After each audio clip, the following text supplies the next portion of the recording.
Hi, hope you're fine. In the IELTS reading test, you have to read 3 long passages with each having around 900 words. So I guarantee you'll come across new words that you've never seen before, no matter how wide your vocabulary is. That's why it's really important to be able to guess the meaning of new words. There are 2 steps that you should follow to be able to do this. You should first use your knowledge of grammar to identify the part of speech. I mean, you should be able to understand whether the word is an adjective, a noun, or an adverb, for example. Then look at the words and sentences around the unknown word to find its synonym, antonym, or some information that can give you a clue. Let's take a look at a sentence with 2 new words. People began to rationate energy. This helped the government cushion the economic problems. I'm sure you don't know the meaning of rationate, but can you identify the part of speech?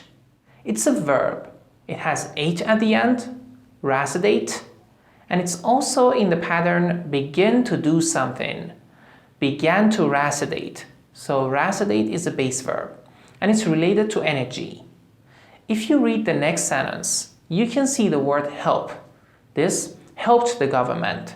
So whatever people did helped the government.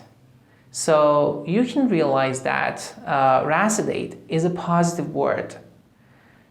Can this mean something like ate? People ate energy? It doesn't make sense. Can this mean something like wasted? Of course not. It wouldn't have helped the government. So it could mean something like saved. They saved energy, and this helped the government. Let's talk about the word Kush. This helped the government cushion the economic problems. So Kush is a base verb. Help someone do something. Helps the government Kush. Kush is a positive word because of the word help. This helps the government do something positive. And when we have a positive word before the word problem, it could mean something like solve. And if you replace the word Kush with solve, it makes sense. So people saved energy, and this helped the government do something about the economic problems.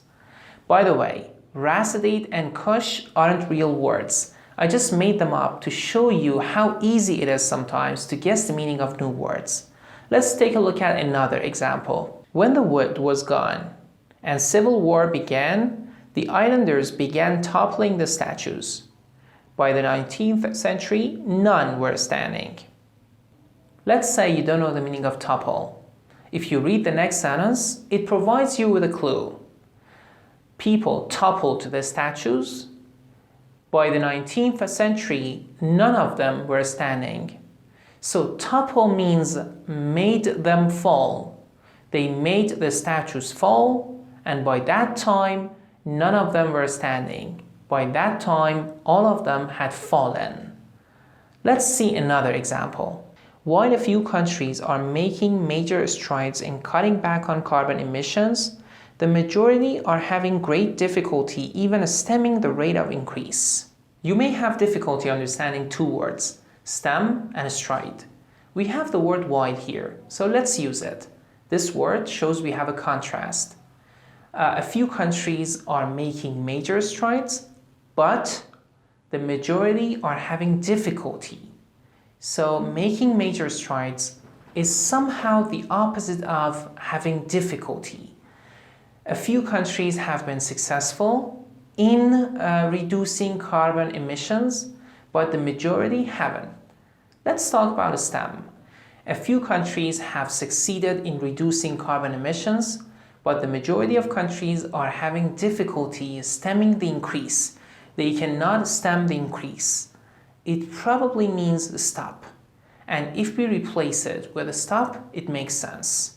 The majority of countries cannot stop the increase. I'm not saying that you should never look up a word in your dictionary. What I'm saying is you should let the context help you as much as possible and only use a dictionary if you have to.